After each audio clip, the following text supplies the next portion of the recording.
Все. Қайырлы кеш барлықтарыңызға. Мен есімім Гүлімжан. Мен Атоми компаниясының лидері боламын. Сіздердің жоғары жақта тұрған спонсорларыңыздың бірімін. Бүгін бізде 2 апталық табысқа шығу марафонымыздың бірінші сабақ басталды. Бүгінгі бірінші сабақ Атоми Корея мен бизнес деп аталады. Бұл сабақ барысында мен сіздерді Атоми компаниясымен таныстырамын. Бұл қандай компания, қалай табысқа шығамыз, қандай іс-әрекеттер жасау қажет, соның бәрін сіздерге түсіндіретін боламын. Енді кішкене өзімді таныстырып кетейін. Мен өзім Атоми компаниясына дейін ешқандай бизнеспен айналыспаған, желілік сетевой бизнеспен тіпті айналыспаған, 15 жыл авиация саласында жұмыс жасаған бывшая стюардессамын. Осыдан 3 жыл бұрын 2021 жылы Атоми компаниясына келіп, осы компанияда бизнес жасаймын деп, дәл сіздер сияқты осындай обучениялардан бастағам өзімнің Атоми компаниясындағы жұмысымды. Мінекей ровно 3 жылдан кейін қазір мінекей сіздер сияқты командам бар, табысқа шықтым. Желілік өзімнің найым жалдамалы жұмыстан полностью 100%-ға кетіп, увольняться етіп, қазіргі таңда осы Атоми компаниясымен 100% основной жұмысым, основной доходым қазір менің Атоми компаниясындағы бизнесім. Енді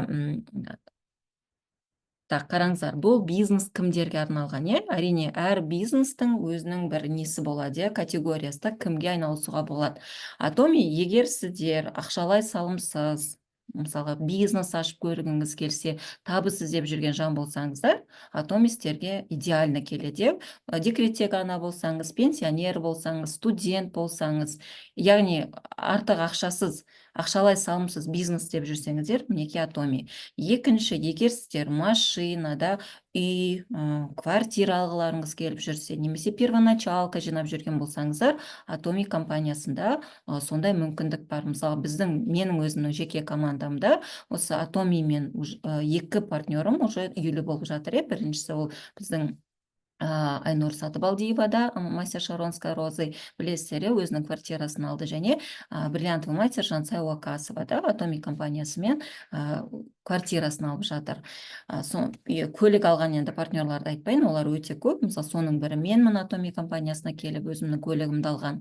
Үшінші, егер сіздер жалдамалы жұмыстан, найм кетіп, өзіңізге жұмыс жасап бастағыларыңыз келіп жүрген жан болсаңыздар, офис қызметкерлері болсаңыздар, мұғалім, дәрігер, енді арманы бар адамдар бар ғой, жалдамалы жұмыстан кетіп, өзіне жұмыс жасағысы келетін 100%.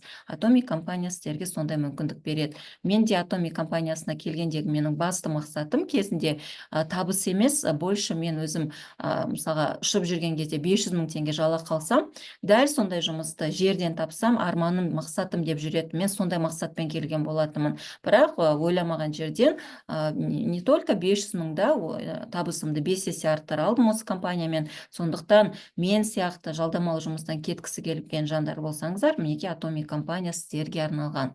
Сосын тағы кімге Атоми компаниясында жұмыс жасауға болады?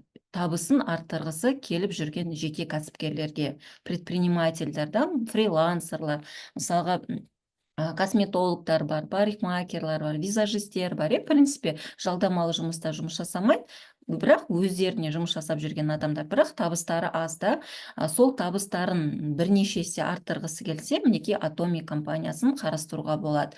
Сосын мықты, дамушы орта іздеп жүрген қыз-келіншектерге тоже Атоми компаниясы өз есігін айқара ашады. Мысалға, менің өзімнің лидерларым ішінде, мысалы, туған сестренкам табыс, жалдамалы жұмыстан кету емес, мысалға, келген кездегі мақсаты осындай декретте, мысалға, болады ғой, адамдар өзін өзі теряют да, сондай адамдарға мінекей мықты, дамушы орта қажет болса, Атоми компаниясына келсеңіздер болады. Біздің компанияда сіздер тек қана табыс таппайсыздар, сонымен қоса, как личность дейді, жеке тұлға ретінде дамисыздар. Өте мықты, біздің мысалға психолог, коуч та спонсорларымыздан тегін сабақтар болып жатады, психология бойынша.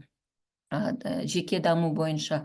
Сонымен қоса Атомиға келіп, мысалға бет күтімінде дұрыс жасауды мен өзім мысалға үйрендім. Сол сияқты мінекей осы категорияның біреуіне жатсаңыздар, немесе мүмкін басқа 6-7 категориядағы адамдар болсаңыздар, қосымша табыс көзін іздеп жүрген Атоми компаниясын, Атоми бизнесін түсініп алуға тырысыңыздар. Өйткені осы компанияға келіп, шынымен де табыстарыңызды біріншіден арттыра аласыздар, және мысалға армандарыңыз, өзіңізге жұмыс жасау, жеке кәсіпкер, жеке бизнес вумен болғыларыңыз келсе, Атоми компаниясы сіздерге сол мүмкіндікті береді. Енді компания туралы қысқаша айтайық. Атоми бұл оңтүстік кореялық компания, оңтүстік кореялық өте үлкен интернет-магазин. 2009 жылы оңтүстік Кореяда пайда болған. Председателі, негізін қалаушы мінекей Пак Хангил деген мырза, өзі дін жолында жүрген адам. Сондықтан Атомидің маркетингі, бизнес жоспары да, жұмыс жасау философиясы барлығы адамдарға негізделген. То есть Атоми компаниясында адамдардың мүддесі, интересі дейді ғой, бірінші орында. Қазіргі таңда Атоми компаниясында 600-ге жуық сұлулық, денсаулық, үй шаруашылығына қажетті, тамақта сонда категорияда 600-ге жуық өнімдер бар. Бүкіл өнімдер біздерде сапа сертификаттармен сертификатталған. Мысалға біздің БАДылар, витаминдерде GMP, ХСЦП сертификаттары бар. Мысалға Сокнони ХСЦП сертификаты бар. Сонымен қоса Халал, Лохас деген сияқты бізде халықаралық сертификаттар бар. Бұл сертификаттар бойынша ертең екінші сабақта біздің спикерлер түсіндіреді, қандай сертификаттар, қашан беріледі. Сонымен қоса Атоми компаниясы әлемдегі желілік, яғни сетевая компаниялардың арасында 10-ші орында тұрған топ-10 үздік 10-ға кіретін ең мықты компаниялардың бірі. Біздің Қазақстан территориясында жұмыс жасайтын компаниялардың арасында тек қана осы Атоми және МВ компаниясы алғашқы 10-дықтың ішінде деп айтсам болады. Мысалы, қалған компаниялар өте көп. Атоми компаниясында олар мысалы біреулер 13-ші орында, біреулері 30-ші, 40-ші орында деген сияқты да. Сондықтан сіздер жай бір желілік сетевая компанияға тіркеліп отырған жоқсыздар, сіздер әлемде өзінің орын алған өте мықты компанияға тіркеліп жұмыстанып отырсыздар қазір. Сонымен қоса Атоми компаниясы Қазақстанда ресми түрде көп сұрақтар келіп жатады. Қашан кірді деп, Қазақстанға 2021 жылы 6 қазанда, шамамен 3 жыл бұрын Қазақстан территориясына заңды түрде, ресми түрде кірді. Қазіргі таңда біздің өзіміздің ресми сайтымыз, Атоми KZ сайты, мобильді қосымшамыз, және Қазақстанның 2 ірі қалаларында, Алматы және Астана қалаларында Атоми компаниясының 2 үлкен складтары бар. Сол складтардан бүкіл Қазақстанға тауарлар тасымалданады, жеткізіліп отырады. Енді Атомидің глобальны жаһанды компания екенін қайдан білуге болады? Қазіргі таңда Атоми ақш, Япония, Европа, Канада, Малайзия, Турция, Ресей, Қытай сияқты өте дамыған мемлекеттерде қарқынды дамып жатыр. Соның бірі мінекей әрине біздің көршілес мемлекеттер Өзбекстан, Қырғызстан, тоже Атоми компания сол мемлекеттерде ашылған. Ол нені білдіреді? Егер сіздердің сол мемлекеттерде таныстарыңыз, туыстарыңыз, жақындарыңыз бар болса, Қазақстанда өзіңіз болғанмен, бұл халықаралық компания болған арқасында сол мемлекеттерден адамдарды тіркеп жұмыстана берсеңіздер болады. Сіздің адамдарыңыз сол мемлекеттің сайтынан, приложениясынан тапсырысын жасай береді, ал сізге Қазақстанда болсаңыз да, сіздің бағанағы кабинетіңізге сол кісілердің покупкаларынан бонусный балдар түсіп, солай табысқа шығуға мүмкіндік аласыздар. Яғни Қазақстанмен шектелмейміз, сонымен қоса шетелдерге, басқа мемлекеттерге шығуға болады Атоми компаниясының арқасында. Енді Атоми компаниясы вообще қандай компания? Енді кореялық компания деп айттық, біресе корейский интернет-магазин дейміз де, көп адамдар түсінбей жатады. Бұл интернет-магазин ба, бұл сетевой бизнес ба деген сияқты. Шын мәнісінде Атоми компаниясы корейский интернет-магазин және сетевой бизнес, желілік бизнестің қосындысынан, екеуінің бірігуінен пайда болған бизнес. Яғни бұл сетевой бизнес, біз айтамыз, желілік бизнестің жаңа моделі деп. Сетевой бизнес, новое поколение, новой модели. Бұл бизнес, сетевой бизнес өзінің интернет-магазин арқылы жұмыс жасайды. Қазір сіздерге енді артықшылықтарын түсіндіремін. Біздің Қазақстан территориясында жұмыс жасап жатқан көп сетевой бизнестен, сетевая компаниялардан Атомидің қандай артықшылықтары бар? Ең бірінші, біз тегін тіркелеміз. Мен сияқты мысалы басқа сетевая компанияларда жұмыс жасамаған адамдарға бұның бәрі бір қалыпты нәрсе сияқты болып көрінген маған. Ал шын мәнісінде бізге басқа компаниялардан келіп жатқан адамдар осы артықшылықтарын сразу байқайды. Тегін тіркелу. Тіркелген кезде сіздердің ешқайсыларыңызға біз ақша сұраған жоқпыз, қыздар. Көп компанияларда мысалы просто тіркелудің өзі ақша тұрады. $10, $15 деген сияқты. Сосын ай сайын компания ақша салуға өзінің партнерларын міндеттемейді. Сетевой бизнес десе неге адамдар қашады? Себебі сетевой бизнестің бір айқын тұсы ол тіркелген адамдар ай сайын міндетті түрде 20, 30, 40, 50 мыңға заказ салып отыруға қажет. Сізге қажет пе, қажет емес пе, сіз жеке тауар айналым жасап отырасыздар. Атоми компаниясы өз партнерларын олай искусственно дейді ғой, ақша салуға міндеттемейді. Енді дальше личный товарооборот, каталог жабу кезеңдері бізде жоқ. Опять же, да, басқа сетевая компаниялардағы жағымсыз элементтер бізде жоқ. Сосын сіздің жеке кабинетіңіз арқылы өткізген балдарыңыз, жеке балдарыңыз ешқашан күймейді. Астыңыздан, командаңыздан, структураңыздан арқылы өткен топтық балдар сіз табыс алғанша жиналып жата береді. Көп компанияларда мысалға 27 күн, 25 күн беріледі, сол уақыт аралығында жиналса бал ақшасын алады, жиналмаса бал да жоқ, ақша да жоқ, табыс та жоқ. Ал Атомик компаниясы күтеді сіздердің бағанағы топтық балдарыңыздың жиналуын. Егер сіздер мінекей тамыз айында тіркеліп, осы айда қажетті балды жинай алмасаңыздар, ол қыркүйекке өтеді. Қыркүйекте жинай алмасаңыздар, ол қазан айына өтеді. Ерте ме кеш пе, бұл жерде әрбір адам өзінің табысын алады. Өйткені бағанағы топтық балдар жиналып жатады. Сосын сайт, приложение қолдану тегін. Мен бұны бүкіл компанияларда тегін деп ойлағам. Ал шын мәнісінде қыздарда, мысалы басқа сетевая компанияларда істемеген қыздар, көп компанияларда осы сайттың өзін қолдану, приложениені қолдану ақылы екен. Бізде ол теп-тегін. Сосын тағы бір мықты жері Атоми компаниясының сіз табысты өзіңіз тікелей шақырған партнерлардан емес, өзіңіздің прямые, да, ваши партнеры, сізден кейін тіркелген әрбір партнердан 100%-ға табыс аласыз. Өзіңіз тікелей шақырмасаңыз да. Мысалы, сіз бір партнер шақырдыңыз, ол өзінің үлкен командасын құрып кетсе, сіз сол партнеріңіз арқылы сол кісінің командасынан тоже табыс алып отырасыз. Өйткені система бойынша ол кісілер сіздің астыңызда тұр. Вот сонысымен де мықты Атоми. Сосын ақша бойынша бізде премия, мысалы ранг, яғни ранг бойынша жоғарыласаңыз, рангке берілетін премияларыңыз бізде айына 2 рет беріледі. Көп компанияларда 1-ақ рет беріледі екен, немесе сол рангке шыққан кезде, вот сол кезде ғана беріледі екен да. Мысалға сіз 5-6 ай басқа жаңа рангке шықпасаңыз, бағанағы премия берілмейді екен. Ал бізде Атоми компаниясында сіз рангке шығып 1 рет аласыз, сосын келесі айларда сол рангыңызды подтверждать етіп отырсаңыз, соған тоже ақша бере береді компания. Вот сондай тоже мықты тұстары бар. Сосын айлықты топтық, яғни структура, командаңыз арқылы өткен тауар айналымға ақшаны біз айына 4 рет аламыз. Айдың әрбір вторник күні, мысалға ертең бізде вторник, таңертеңнен бастап бізде партнерлар чатқа табыстарын жібере бастайды. Каждый вторник айына 4 рет команда арқылы өткен структурный бонус дейміз, сол түсіп отырады. Сосын айлықты да біз тауармен, бонуспен емес, кәдімгі тірі ақшамен аламыз.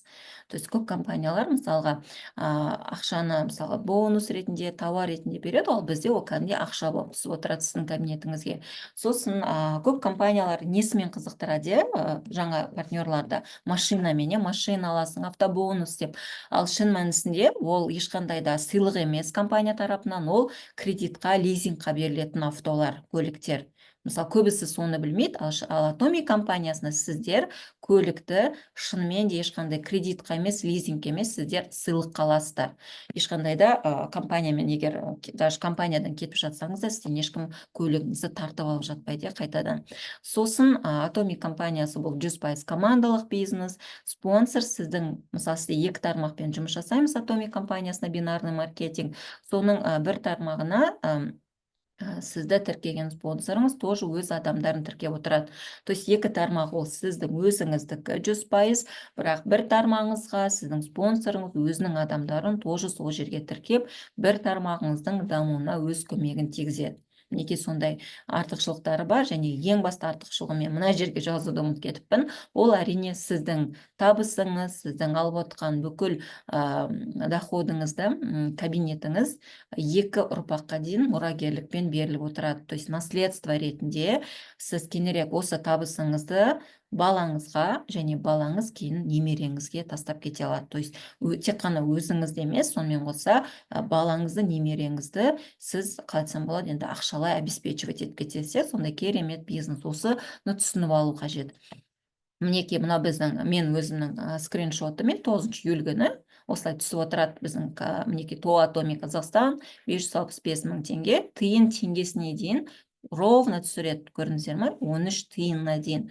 И мына жерде жазылып тұр, не үшін ақша түсті? Осы Атоми компаниясының серіктесі болғанымыз үшін. Енді кеттік. Атомидің серіктесі қалай болуға болады? Атомидің партнері қалай боламыз? Ол үшін ең біріншісіздер Атоми компаниясына бизнес-партнер ретінде тіркелесіздер. Компанияға бизнес-партнердан басқа жай ғана покупатель ретінде тіркелетін жандар өте көп. Бизнес-партнер ретінде тіркелген кезде сіздер ИИН номерларыңызды бересіздер, өйткені компаниядан табыс алып отыру үшін. Ол бірінші қадам. Екінші қадам, алғашқы заказыңызды шамамен 10 мың теңге балмен, ровно 10 мың балға, минимум 10 мың балға жасау қажет. Одан да көп балға жасай беруге болады, бірақ минимум 10 мың балдан астам сіз алғашқы заказыңызды жасап, компанияның бизнес-партнеріне айналу керексіздер. Сол сәтте жеке кабинетіңізден 10 мың бал өткен кезде минимально сіз компанияның бизнес-серіктесі боласыз. Компания сізге жұмыс жасауға, мінекей мынау сіз дайын интернет-магазин береді. Кореялық өнімдері бар, дайын корейский онлайн интернет-магазин береді. Сайты бар, приложениясы бар, бәрі жұмыс жасап тұрған. Компания доставка, бухгалтерия, жеткізу, логистика бәрін компания, бүкіл жұмыстың бәрін компания өз мойнына алған. Ал бізге табыс алу үшін не істейміз? Осы интернет-дүкеннің тек рекламасымен айналысамыз. Осы интернет-дүкен туралы басқа жандарға айта бастаймыз, яғни бөлісе бастаймыз. Қалған әрекеттің бәрін компания жасайды. Бағанағы заказды жеткізу, сайтты толықтырып отыру, өнімдерді сатып алуда мысалға бәрін компания жасайды. Біз тек бағанағы аузымызбен сөйлеп, осы интернет-дүкенге жаңа сатып алушыларды шақыру қажетпіз. Қараңыздар, компанияда жұмыс жасауға негізі бүкіл жағдайлар жасалынып қойған. Сізге тек не қажет? Телефон қажет, интернет қажет, және ақша табамын деген ниет қажет. Мінекей осы 3 нәрсе бойыңызда бар болса, ниетіңіз болса, ақша табам, өмірімді өзгертем деген, сіздер осы дайын корейский интернет-магазин арқылы табысты болып отырасыздар. Енді қалай жұмыс жасаймыз? Келесі слайдқа қарайық, қыздар. Енді қалай табысқа шығамыз?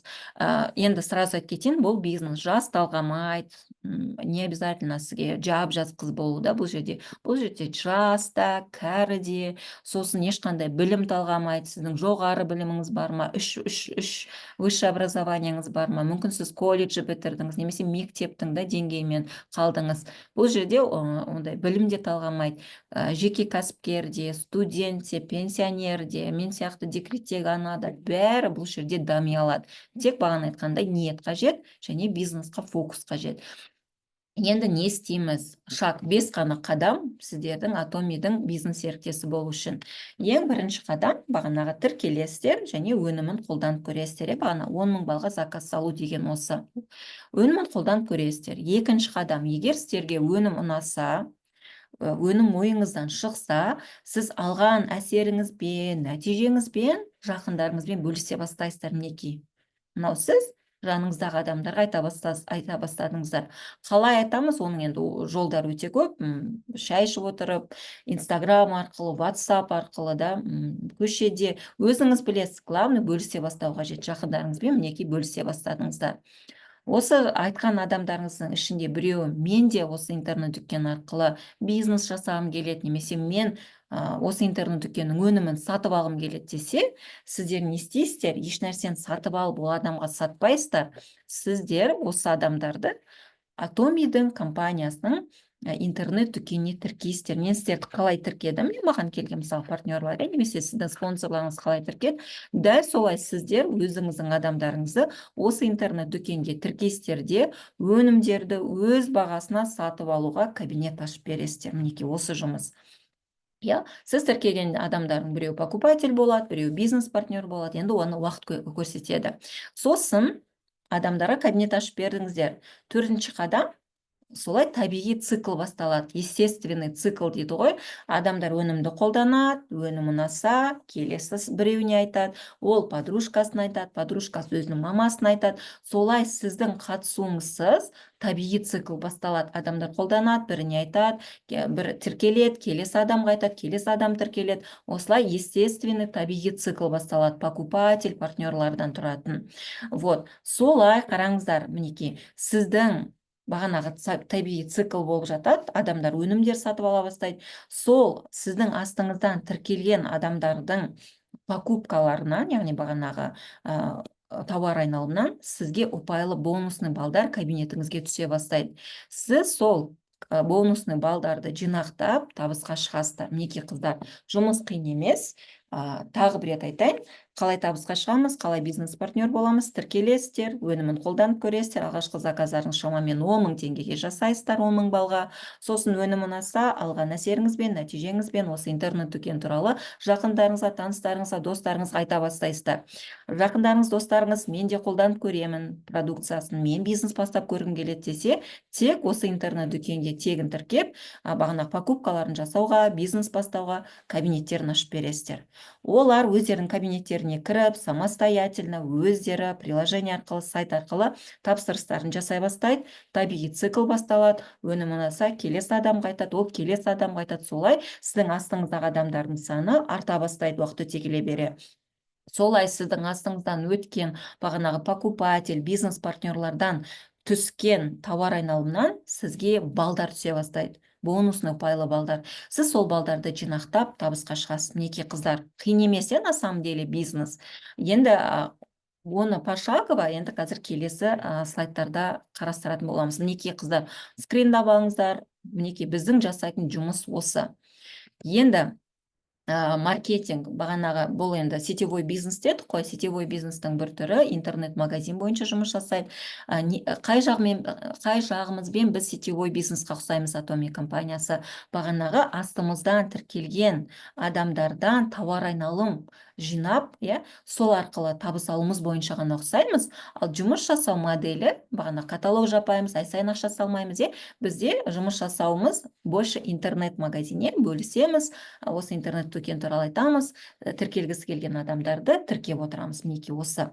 Енді бұл енді сетевой бизнестің бір түрі болғандықтан, әрине маркетингі бар бұл компанияның. Қазір мен сіздерге қысқаша маркетинг айтам.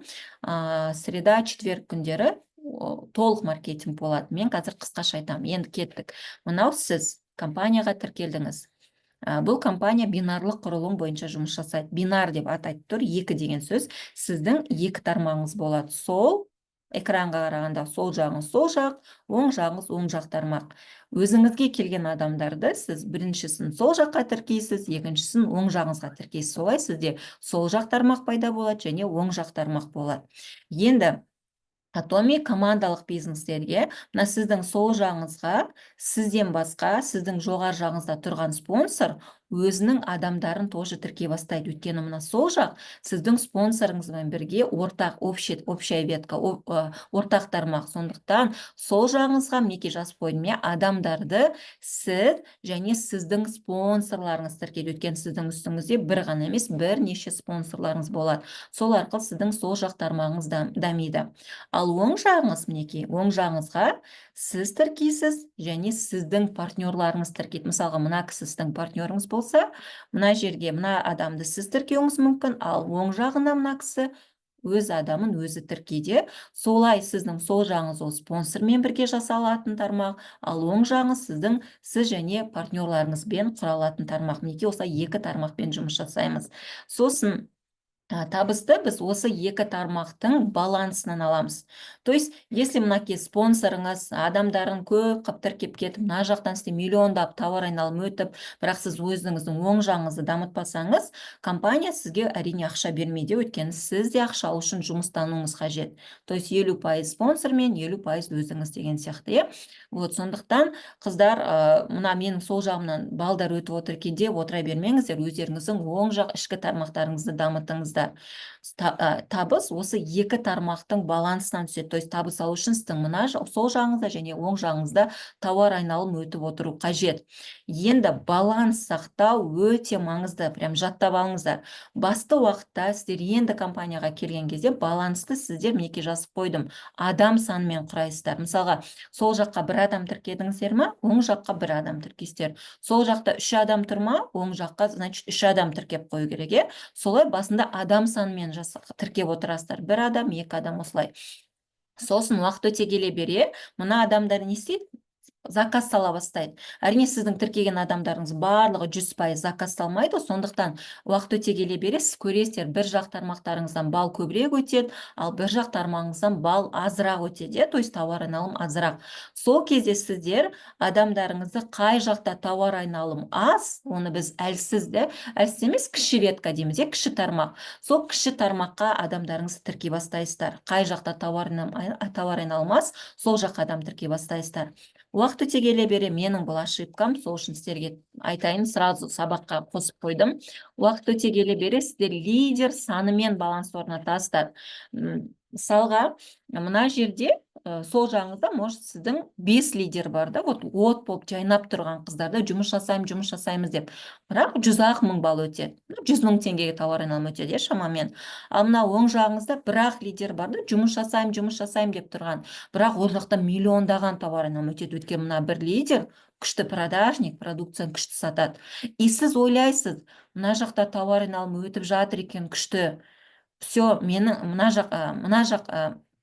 сол жақ бар ғой, бағана лидер аз, тауар айналым аз жақ. Мен осы жаққа тіркеймін деп тіркей бересіздер адамды, өйткені тауар айналым аз да мына жақта, бірақ лидерлар көп. Сол үшін менің ошибкамды совершать етпеңіздер.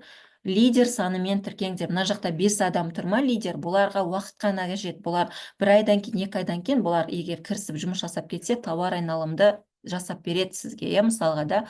Сондықтан мына жақта бір ғана лидер болып тұрса, мына жаққа тіркеңіз лидер болатын адамдарды, өйткені менің жағдайымда қалай болды да, мен оң жақ тармағымда тауар айналым көп өтіп жатты. Левый жағыма мен потенциально лидер болады деген адамның бәрін тіркей бердім, өйткені тауар айналым аз болды. И бір күні менің тіркеген адамдарым барлығы да бизнесқа келген. Бір моментте жұмысқа кірісіп кетті да, менің мықты болып жатқан оң тармағым бір сәтте кіші тармаққа айналып кетті да.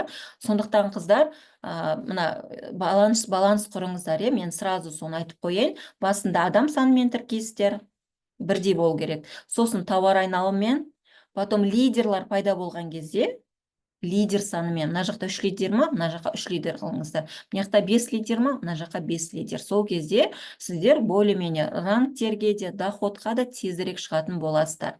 Сосын мынандай лайфхак айта салайын. Қараңыздар, екі тармақпен жұмыс жасайсыздар ғой. Сол жақтарыңызға, мысалы, таныстарыңызды, коллегаларыңызды, көршілеріңізді, достарыңызды тіркеңіз да. Мысалы, солай өзіңіз айтып қойыңыз. Шешіңіз да. Мысалы, сол жағымда менің, мысалға, таныстарым, коллегаларым болады. Ал оң жағымда менің туыстарым болады деп, жақыныңыз, сестренкаңыз, ініңіз, келініңіз деген сияқты да. Вот осылай істеңіз. Неліктен солай? Өйткені егер сіз туыстарды екі веткаға тіркесеңіздер, олар бір-біріне потом конкурент болып кетеді да, соперник болып, өйткені параллельно веткаларда тұрады. Сондықтан изначально дұрыс құрыңыздар да. Мысалға, менде өзімде, мысалы, оң жағым в основном менің туыстарым, ал сол жағым ол менің уже мені танымайтын, сол инстаграмнан келген, немесе таныстарым, коллегаларым деген сияқты да. Мінекей осылай бөліп қойсаңыздар болады. Бұл түсінікті ғой, бинарлық құрылым бойынша да. Онда дальше кеттік. Енді бағана айттық, табысты сізден кейін тіркелген әрбір жаннан 100% табыс аласыз.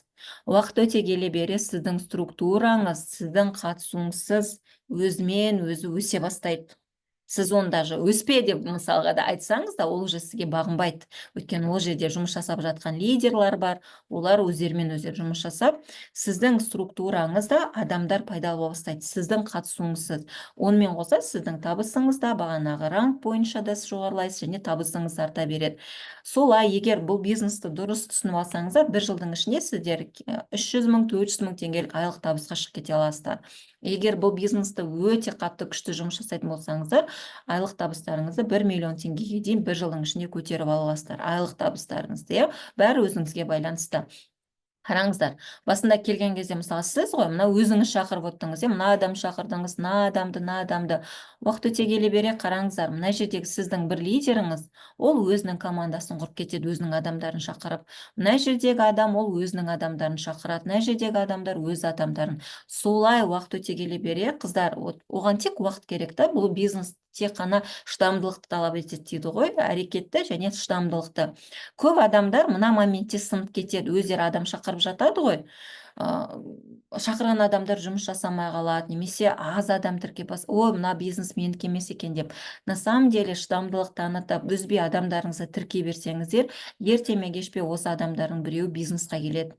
Біреуі мықты продажник болады, біреуі мысалға да күшті лидеріңізге айналып кетуі мүмкін, ключевой. Тек сол үшін бана шыдамдылық танытсыңыздар.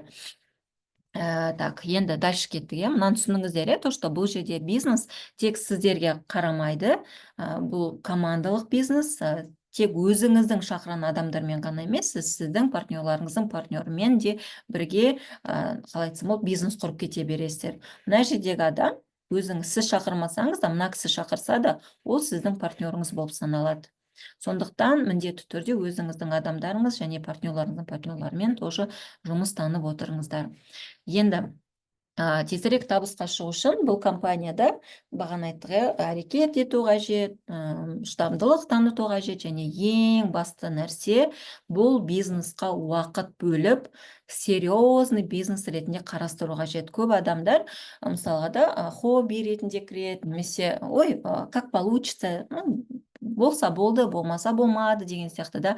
Қыздар, егер сіздер солай қарайтын болсаңыздар бұл бизнесқа, бизнестарыңыз, мен сіздерге 100% айта аламын, дамымайды. Сондықтан бірінші күннен бастап, бүгін тіркелдіңіздер ме, табысқа шыққыларыңыз келе ме, бұл серьезный бизнес, бұл компанияда мен ақша табуға келдім деп, прям фокустарыңызды 100%-ға бөліп серьезный бизнес ретінде қараңыздар. Серьезно қараған адам, да, бұл бизнесқа серьезно қараған адам, ол не істейді? Көп ізденеді, мінекей. Ютубта, Инстаграмда ақпарат өте көп. Мысалға, чатта мысалы қыздар сұрап жатады ғой, мына өнімнің описаниясын тауып беріңізші деп. На самом деле, егер сіз лидер болсаңыз, сіз оны чаттан сұрамайсыз. Инстаграмға жаза саласыз, мысалы поисковикқа да, железо атоми, ютубқа жазасыз, гуглға жазасыз. Ақпарат өте көп. Көп ізденіңіздер. Сосын өнімді және бизнесті зерттеңіздер. Маркетинг план, мысалы бір рет спонсор түсіндірді ма, өзіңіз тағы да 2-3 рет басқа источниктардан тоже қарап көріңіз, жазыңыз, конспекттеп алыңыз. Сосын семинарлар болып жатады, қалмаңыз, осындай обучениялар болады, оқытулардан қалмаңыз, спонсорларыңызды қайталауға тырысып отырыңыздар. Мысалы, бүгін спонсорыңыз маркетинг туралы шықты ма, сізде 1-2 күнде маркетингті жаттап алыңыз да, тоже спонсорыңыз қайталып прямой эфирға шығыңыздар.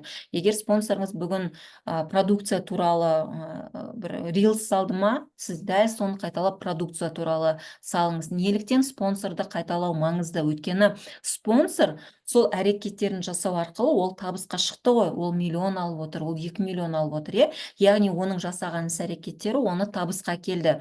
Сол сияқты сіздер де спонсорларыңызды қайталау арқылы табысқа шыға аласыздар. Мысалы, кейбір партнерларда болады, спонсорыңыз мысалы новичок болуы мүмкін, өзі енді тіркелген болуы мүмкін, да?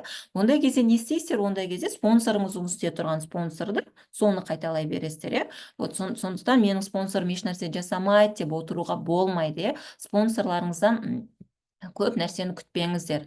99% бұл жерде успех өзіңізге байланысты. 1% әрине сіздің спонсорыңыз қандай және қандай командаға түстіңіз соған байланысты. Но 99% мен сіздерге айта аламын, ол өзіңізге байланысты. Так, дальше кеттік. Енді егер сіздер бағанағыдай бизнесқа келдім, табыс алам десеңіздер, әрине мына астыңыздан өткен тауар айналымнан өз үлесіңізде өзіңіздің кусочигіңізді ала бастайсыз, иә. Компанияда табыстың үш көзі бар, тез айтып кетейін. Біріншісі ол бинарлық қадамдар, мінекей, бинарлық қадамдар, яғни сіздің астыңыздан тіркелген адамдардың покупкаларынан өткен тауар айналым, оны біз бинарлық қадамдар дейміз, иә. Екіншісі ранг жапқан үшін берілетін премия. Мысалы, сіз компанияда 7 түрлі ранг бар, оны потом сіздерге айтамын. Яғни по карьерной лестнице жоғарылаған сайын сіздерге айына 2 рет премия беріліп отырады. Ол тоже бізде табыстың көзі, екінші табыс көзі. Және үшінші табыс көзі, уақыт өте келе бере сіз лидер болып, рангтерге шығып, өзіңіздің Атомидің офистарын ашуыңыз мүмкін, иә, ресми. Сол офистардан өткен тауар айналымы үшін компания тоже ақша төлейді. Ол тоже үшінші табыс көзі. Но әрине оны біз табыс көзі деп қарастырмаймыз, ол больше команда үшін ашылатын да нәрсе да, офис деген. Но оны әрине табыстың көзіне тоже жатады. Мінекей үш табыс көзі бар: бинарлық қадамдар тауар айналымы үшін, рангқа түсетін премия по карьерной лестнице жоғарылағаныңыз үшін, және Атомидің офистарын ашсаңыз, сол үшін тоже компания сізге табысын беріп отырады. Мына нәрсеге назар аударыңыздар. Атоми компаниясы 100% табысының қыздар 30%-ын ғана өзіне қалдырады да, 70%-ын осы бізге береді. 70%-ын. Сол 70%-дан бағанағы үш табыс көзіне ақша бөлінеді компанияда. Кеттік. Енді бірінші табыс көзі Атомидағы, мысалға Атоми компаниясында, мысалға да осындай торт деп есептеуге табысты, иә. Сіз сол табыстан, сол торттан ең тәттіді кусочигін алып жей аласыз. Егер ниетіңіз болса, қолыңызды созып, ана торттан әрекет жасасаңыз, иә. Если бүйтіп сыртына қарап, маған қашан торттан кусочек береді деп тұрсаңыз, қыздар, ешкім сіздерге кусочек торт бермейді, потому что әркім өзінің бизнесін, өзінің қамын жасап жатқан заман, иә.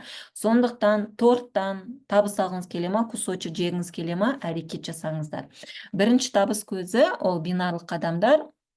Бағанағы астыңыздан өткен тауар айналымы түсетін ақша айына 4 рет түседі, каждый вторник күні түсіп отырады. Ертең вторник, новичок болсаңыздар, ертең чатты бақылаңыздар, иә. Чатқа бізде не істейді? Қыздар өзінің чектарын жібере бастайды. Енді бірінші табыс көзі қалай? Бұны маркетингта толық айтады, мен қысқаша тез айтып кетейін. Мынау сіз компанияға тіркелдіңіз, 2 веткаңыз бар, иә, баланс сақтау керек дегенді айттым. Сіздің мына сол жағыңыздан 300 мың тауар айналымы өткен кезде, оң жағыңыздан 300 мың PV тауар айналымы өткен кезде, сізге компаниядан ақша түседі. Қанша ақша? Қазір келесі слайдқа қарайық. Қараңыздар, мына тауар айналым басында сіздер енді новичок болған кезде, мінекей 300 мың тауар айналымға сіздер 6700 теңге аласыздар. Егер жекелеріңізде тек қана 10 мың балл, бағана айттық қой, алғашқы заказыңызды 10 мың балға жасаңыздар. Егер жекеңізде 10 мың балл, астыңыздан 300 мың өтсе, 6700 теңге аласыздар. Я, бұл табыс күнделікті түсіп отырады, воскресенье күннен басқа. Но бізде мына табысты, шын айтсам, көп адамдар алмайды, себебі бізде көбісі жекелеріне 300 мың балға дейін тауар, енді бір алған адам не істейді? Ол шампунь алған адам витамин алғысы келеді, тағы басқасын алғысы келеді. Уақыт өте келе бере сіздердің жекелеріңізде 300 мың балл болады. Сол 300 мың балл болған кезде сіздердің астыңыздан дәл осында 300 мың командаңыздан өтсем, мынау командадан өтетін тауар айналым, сіз 20 мың теңге аласыздар, 20 мың теңге да бір күнде. Ол аптасына 6 рет түседі, воскресенье ғана выходной. Вот, санаңыз, 6-ны 20 мыңға көбейтсеңіз, бір аптада 120 мың теңге да шамамен. Уақыт өте келе бере, сіз бағана командаңыз өседі, лидерларыңыз өз лидерларын шақыра бастайды, бағана сурет ойларыңызға сақтаңыздар, иә. Сонда сіздерде уже бір күнде 700 мың тауар айналымы өтеді, шамамен 700 мың теңгеге адамдар сауда жасайды, астыңыздағы адамдар. Сол кезде сіздерге бір күнде 40 мың теңге түседі. Бір аптада 6 күн ақша түседі дедік қой. Сонда бір аптаны 40 мыңға өтсеңіздер, 240 мың теңге апталық табыс. То есть уақыт өте келе бере сіздің алатын ақшаңыз тоже компанияда арта береді. Уақыт өте келе бере сіздер бір күнде 80 мың теңге, бір күнде 120 мың теңге, бір күнде 200 мың теңге, бір күнде 333 мың теңге, бір күнде 400 мың теңге алатын деңгейге жетесіздер. Мен енді өтірік айтпайын, мен қазіргі таңда мен ең көп алған ақшам Атоми компаниясында ол бір күнде 120 мың теңге. Вот, бұйырсам мен мысалға келесі ранг менде стармастер ғой, мысалы, енді жоспарлап жүрген рангым. Сол мысалы стармастер рангіне шыққан кезде, мысалға, бір күнде 200 мың теңге түсетін болады, қыздар. Пока, мысалы, менің табысым осы районда, да. Вот. Дальше кеттік. Енді бағанағы бинарлық адамдар үшін айттық қой, мінекей, бір күнде 6.700 аласыздар, бір күнде 20 мың, бір күнде 40 мың, бір күнде 80 мың деп. Мынау сіздердің айлық табыстарыңыз. Мысалы, 20 мың теңгелік күнделікті табысқа шығып алсаңыздар, бір айда сіздер 520 мың теңге табыс аласыздар. 40 мың теңгелік бинарлық адамдар жауып үйреніп алсаңыздар, айлық табысыңыз бір айда 1 миллион теңге. Мысалы, осылай мінекей өсе береді. Ең соңғы, мысалға, бір күнде 400 мың теңге алатын рангке келген кезде 10 миллион алатын боласыздар. Бір айда просто 10 миллион сіздің астыңыздан осы компанияның өнімін сатып алам деген покупательдерден түсіп отқан сізге мінекей ақша. Бұл еще табыстың бірінші көзі, қыздар. Бұл тек қана бірінші көзі. Енді торттың екінші кусогы, ол әрине бағана айттық қой, компанияда 7 түрлі ранг бар, сол рангтерге сіздерге премия беріледі.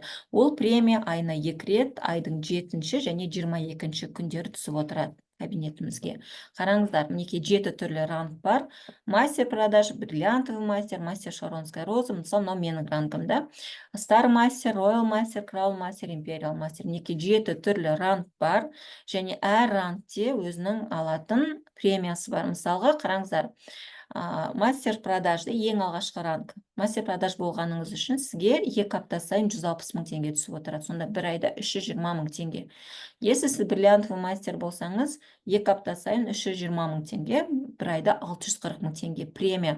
Қыздар, мына табысқа қоса, мынаған қоса, плюс бағанағы премияға рангтер, плюс мына ақшалар қосылып отырады сіздерге.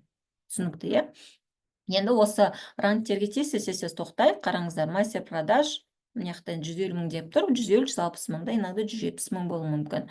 Ең бірінші мастер продаж рангіне шыққан кезде сіздерге мінекей ақшалай подаркілер беріледі, сыйлықтар, химахим, фейм наборы, сосын 4 этапты жиынтық. Мына сыйлықтардың өзінің бағасы 100 мың теңге, да.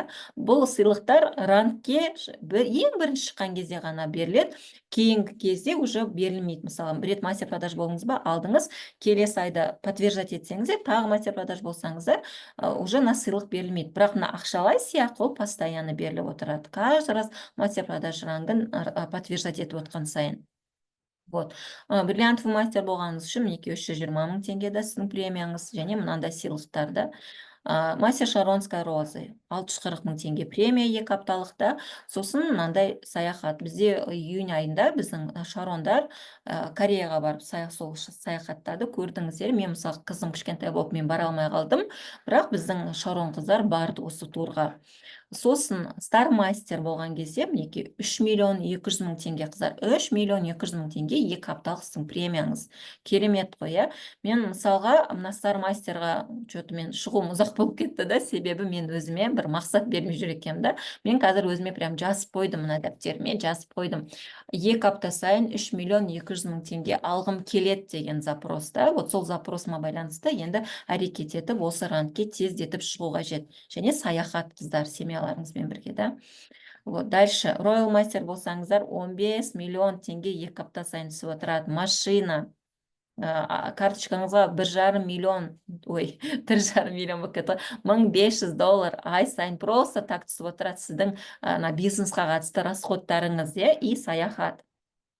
Краун мастер болсаңызда 93 миллион. Бұның бәрі қысқаша айтып отырмын, қыздар, өйткені маркетингта дұрыстап түсіндіреді сіздерге.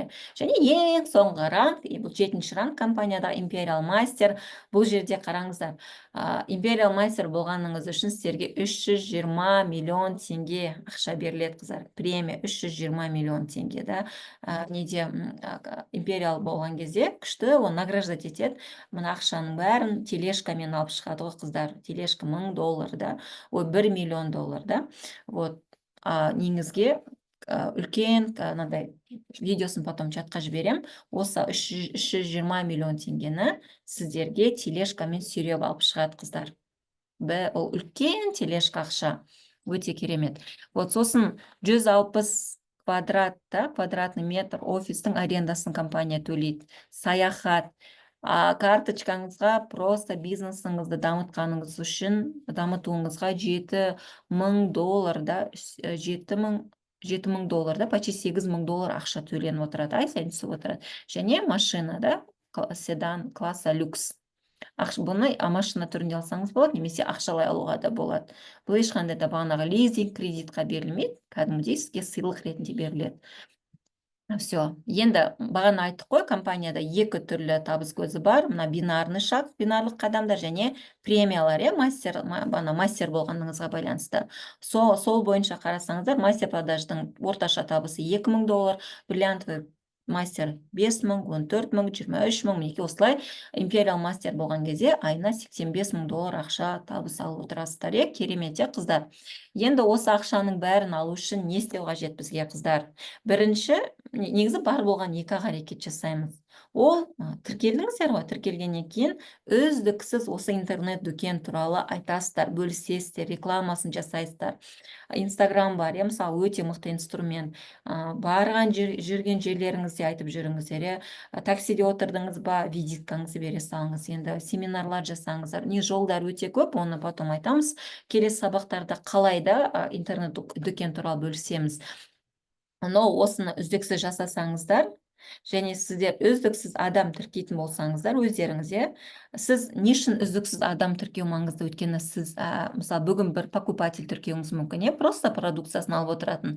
Ертең сізге мықты лидер келу мүмкін. Ол лидер не істейді? Ол өзінің покупательдерін, өзінің командасын құра бастайды. Сол арқылы сіздің де тармағыңыз, сіздің де командаңыз, сіздің де структураңыз, яғни сіздің де табысыңыз арта бастайды. Ал если сіз адам тіркемей отырсаңыздар, просто партнерларыңыз арқылы өткен тауар айналымға қарап, сіз қазіргі алып отқан табысыңыздан да құлдырап кетуіңіз мүмкін. Мысалға, қазір $1000 табысқа шықтыңыз, допустим, маған осы $1000 табыс жетеді, мен адам тіркемей қояйын, менің партнерім тіркей берсін, маған осы доход жетеді деп ойлайды да кейбір лидерлар. Бірақ түсінбейді, егер сіз адам тіркемейтін болсаңыз, өзіңіз жеке, сіздің астыда тұрған лидерларыңыз тоже бір күні болсын, бір күні шаршайды адам жалғыз тіркеп. И олар не істейді? Сдуваться ете бастайды. Жұмыс істегілер келмей қалады да, басқа нәрсе іздеп кетеді. Сондықтан, мысалы, мынау сіздің партнеріңіз ба? Партнеріңізға үздіксіз сол жағын дамытуға көмек беріп отырыңыздар. Сол жағын үздіксіз тіркеп отыр. Мен мысалға өзім үздіксіз өзімнің тіркеген партнерларым сол жағын дамытып отырам. Әрине, менің тіркеген адамдарым сразу заказ салмауы мүмкін, сразу бизнесқа кірісіп кетпеуі мүмкін да. Бірақ мен өз тарапымнан күнделікті адам тіркеуге тырысамын да. Өйткені біреу болмасын біреуі ключевой партнер болып кетуі мүмкін, біреу болмасын біреуі мықты бизнес партнерға айналуы мүмкін. Немесе бір покупатель болып тіркелген адамым осы компанияның өнімін біреуге реклама жасау арқылы менің структурама, менің командама мықты лидер әкелуі мүмкін. Сондықтан жеке регистрация, яғни личный регистрация дейді ғой, жеке регистрацияны ешқашан тоқтатпаңыздар, қыздар. Сіздер қашан бизнестарыңыз артқа кетеді? Когда сіздер жеке регистрация, өзіңіз личный регистрация жасауды тоқтатсаңыздар, бизнестарыңыз артқа кетеді деп есептей беріңіздер. 1 жылдан кейін, 1,5 жылдан кейін, тек оған уақыт керек. Сондықтан қыздар, қаншалықты доходыңыз сізді удовлетворять етсе де тоқтамаңыздар, өйткені сіздің астыңызға табысқа шығамын деп келген партнер бар ғой, соған көмек беріп отыру қажет. Ол партнер табысқа шықса, ол келесі партнер шақырады. Сондықтан ол өте маңызды момент. Личный регистрация жасап отыру. Бірақ қараңыздар, регистрация бойынша айтып кетейін. Мысалы, мынау сіз ғой, мына сол жағыңызда, допустим, спонсорыңыз тіркеді, оң жағыңызда өзіңіз тіркедіңіз. Кейбір кезде, мысалы, мына спонсорыңыз тіркеген адамдар заказ салмай қалуы мүмкін, пустые регистрация сияқты болып көрінуі мүмкін, бірақ ол уақытша да, өйткені менің өзіме, мысалға, бизнесқа келуіме 6 ай уақыт қажет болған. Мен 6 ай бір щетка пастын алған затым спирулина, 4-этапка, сосын щетка пасталарын алдым, сонымен все, мен тоқтап қалдым. Просто 6 ай чатта отырдым қарап. Сол сияқты, мысалы, мына тіркелген адамдардың біреуі мықты лидерға айналуы мүмкін да, уақыт өте келе бере. Сондықтан мына жерде адам пайда болып жатса, оған қуаныңыздар. ой, мына жерде бал өтпей жатыр, мына тіркеген адам заказ алмай отыр деп қайғырмаңыздар. Главный регистрациялар өтіп жатыр ма, соған қуаныңыздар. Өйткені ол адамдардың біреуі мен сияқты 6 айдан кейін мықты лидерға айналуы мүмкін, иә, қыздар. В принципе, менде сабақ бітті. Бүгінгі сабақ осы. Қыздар, кімде сұрақтар бар? Давайте сұрақтарыңызды қойыңыздар. Атомидің жұмыс жасау бизнесін түсініңіздер ме? Суть бизнеса дейді ғой, бизнестің мәні неде екенін. Қыздар, бизнестің мәні еще раз қайталап өтейін. Біздің бизнестің мәні Атоми интернет дүкеніне жаңа адамдарды шақыру. Біздің жұмыс сол. Атоми интернет дүкеніне жаңа покупательдерді шақыру. Атоми бизнесіне жаңа бизнес партнерларды шақыру. Солай сіздің астыңызға покупатель және бизнес партнерлардан құралған структура дами бастайды. Сол структурадан өткен бүкіл тауар айналымнан сіз табыс алып отырасыз, қыздар. Сондықтан адамдар, мысалға, адамдарда таңдау өте көп қой, мысалға, косметиканы базардан да алады, ТРЦ торговый домдардан алады, но біздің мақсатымыз адамдардың басқа жерден емес, осы Атоми интернет дүкенінен покупкаларын жасауға барынша әрекет ету керек. Ол үшін Атоми интернет дүкені туралы үздіксіз айту керек, бизнес туралы үздіксіз айту керек. Солай сіздерге, қыздар, покупательдер келеді, бизнес партнерлар келеді. Так. Мына картинаны ойларыңызға сақтап қалыңыздар, қыздар. Біздің бизнес осылай құралады. Мына адамның бәрін, мына қыз, мысалы, мынау мен болсам, мынаның бәрі мен өзім жалғыз шақырған жоқ. Мен қазір астымда примерно 15 мың адам болса, мен 15 мың адамның шамамен 1000 адамын өзім шақыра алдым. Мен, мысалы, анкетам бар для регистрацияда, Google форма 2021 жылдан бастаған. Сол анкетада қазір, өтірік айтпасам, где-то 1000 бір нәрсе адам толтырғанда уже. То есть 2021 жылдан бастап мен примерно 1000-ға жуық адам тіркептім. Қазір мен сізге точно цифрасын айтайын. 1230, мінекей, көрінбейді, потом сіздерге чатқа жіберем. 1230 адам, қыздар, 1230 адам тіркепті мен 2021 жылдан бастап. То есть астында 15 мың адамның 1200-ін өзім тіркеппін. Но мен и то көп адам тіркеймін, да? Вот. Ал қалған 14 мың адам, ол менің лидерларым, партнерларым арқылы келген адамдар. Мысалы, мына жердегі бір адам 100 адам шақырды, мынау 50 адам шақырды, мына партнер 40 адам шақырды. Солай сіздің адамдарыңызбен сіздің командаңыз өседі. 100% өзіңіз бұл бизнесті құрмайсыздар, қыздар, соны түсініңіздер. Бұл командалық бизнес. Басында өздеріңіз құрасыздар, басында енді бастаған кезде 1 ай, 2 ай, 3 ай, мүмкін 1 жыл жалғыз өзіңіз ғана адам тіркейсіз структураңызға. Но уақыт өте келе бер, егер сіздер тоқтамайтын болсаңыздар, сіздің бизнесіңізді дамытуға сізге мықты адамдар келе бастайды. Так, чатты ашайын. Записьті тоқтатамыздар, сабақтың записін.